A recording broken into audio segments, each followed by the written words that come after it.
I'm Christina McNeil, and this is MB12 for Wednesday, October 17, 2012, broadcasting from the Cable 12 studios on Robinson Road.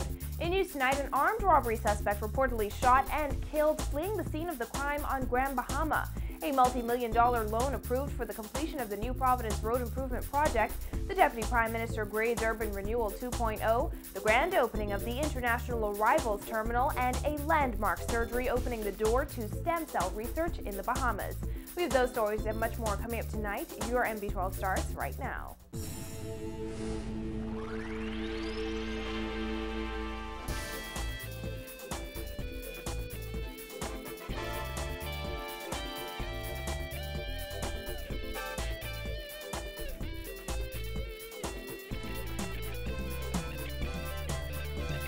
Thanks for joining us. A robbery suspect over on Bahama was shot by police and died. Authorities say the suspect was one of two men who robbed a store in the Circle Mall on West Atlantic Drive, then tried to escape in a waiting vehicle. Police say shortly after 11 this morning, they got a call that a business establishment was being robbed by two masked men. Police responded and, on arrival, observed the armed culprits attempting to flee the scene. One of the men ran into the rear of the establishment, while the second male got into a waiting vehicle while firing gunshots at the police. Police returned fire. The suspect's vehicle crashed, and then it was discovered he had received gunshot injuries. EMS responded, but that suspect succumbed to his injuries at the scene. Police are still searching for the driver of that car. An illegal pistol and ammunition were recovered from the vehicle. A quantity of jewelry believed to be the property of the establishment was retrieved from the rear of the Circle Mall. Active police investigations continue. Well, government has received authorization from Parliament to borrow $77 million from the Inter-American Development Bank to complete the New Providence Road Improvement Project.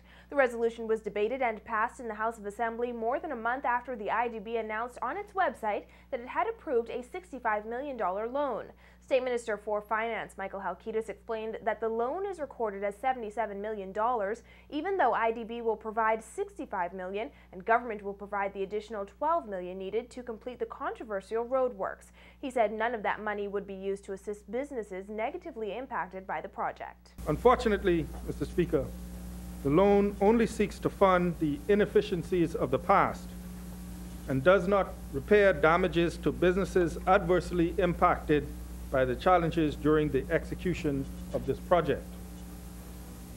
In short order, Mr. Speaker, I expect that the government will be in a position to announce a comprehensive program of support for businesses whose operations were negatively impacted by the road works. Government and IDB officials will hold a loan signing ceremony at the Ministry of Finance on Friday. The project covers 15.7 miles of road. Civil works are expected to be complete at the end of this month. Deputy Prime Minister and Minister of Works Philip Brave Davis says he received a report on the project's progress yesterday. As of yesterday, 15.6 miles of the contract roadworks, single and dual carriageways, the first layer has been applied. Of that 15.6, 13.35 miles have had the final layer of asphalt applied.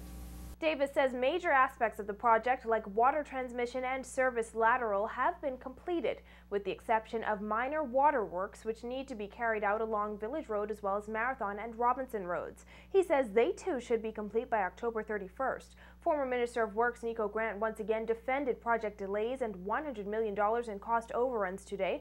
Despite many challenges, he says thousands of Bahamian workers and motorists are now benefiting from that project. There's no question that this project has improved the quality of traffic flow on the island of New Providence, and in doing so has improved the quality of life for Bahamians. I wish to note that despite Jose Cataloni having the contract for the New Providence Infrastructure Improvement Project, 85 to 90% of the workers on this project have been Bahamians. 9 out of every 10 persons working on this job were Bahamians. And so the project has certainly served as a job stimulus. And 5 months after taking office, the Deputy Prime Minister and Minister responsible for Urban Renewal 2.0 is touting the success of the program. Addressing the Ernest T. Strawn Advanced Toastmasters Club 7108 today, DPM Philip Davis says the program is not yet where government wants it to be, but it is already making a difference to those who were living in fear of crime. The program is effective. If you ask me, I give it an A. I think if you do your own analysis of what's been happening since May 7th to date, particularly as it relates to criminal activity, you'll find that it's trending in a way that you'll be happy with. It's not where we want it, that is criminal activity, but that is where we are trending. We implemented it within 2 days after we were elected to office, and that one initiative has shown that the violent killings are trending downward. We're not touting it now because we don't think it ought to be something we're touting, but I think people are feeling safer now. Yes, there are still 1 or 2 killings going on, but people are feeling safer about that program. Urban Renewal 2.0 was reintroduced shortly after the Christie-led administration took office. In July, government launched its Urban Renewal Commission, charged with providing oversight and organizing urban renewal efforts. Today, Davis told Toastmasters that the reintroduction of police in schools has also made a significant impact on the number of weapons and arms confiscated from students in the school system. However, he was unable to provide exact figures. The carrying of arms to school has diminished.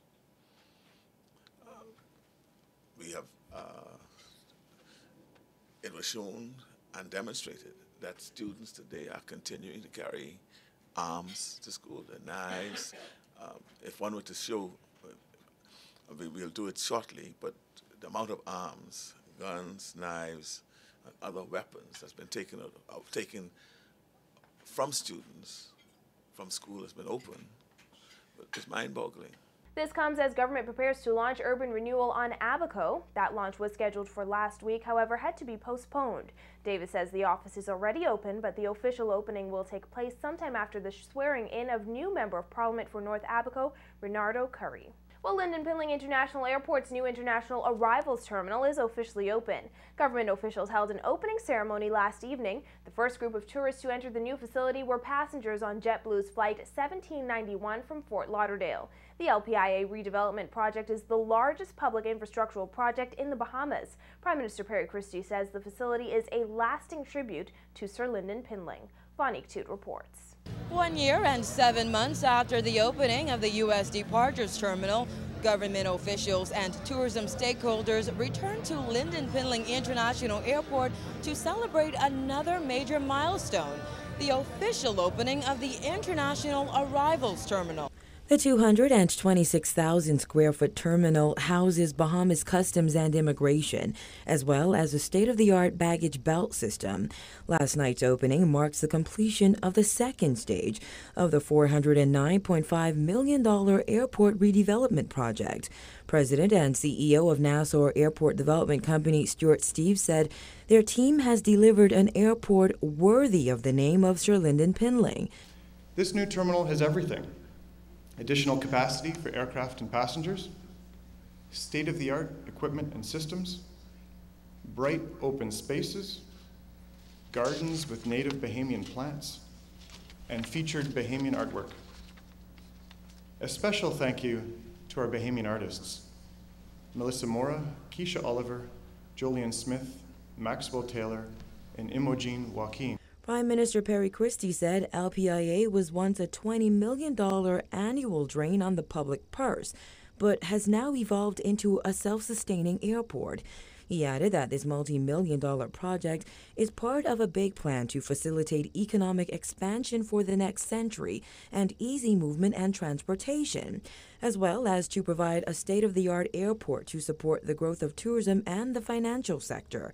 This modern masterpiece of an airport, our deep water harbor, are interconnected to a number of major projects which were and are still being fostered by my government, such as the Phase $3 billion expansion of Atlantis, the $2.5 billion mega Bahama resort, which comes on stream in 2014, the high-end Albany residential and golf resort, and Family Island resort anchor projects.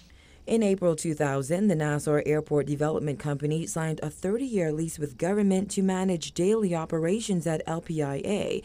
The Prime Minister said other airports throughout the Bahamas must be modernized and brought up to international standards commensurate with the growing needs of each island.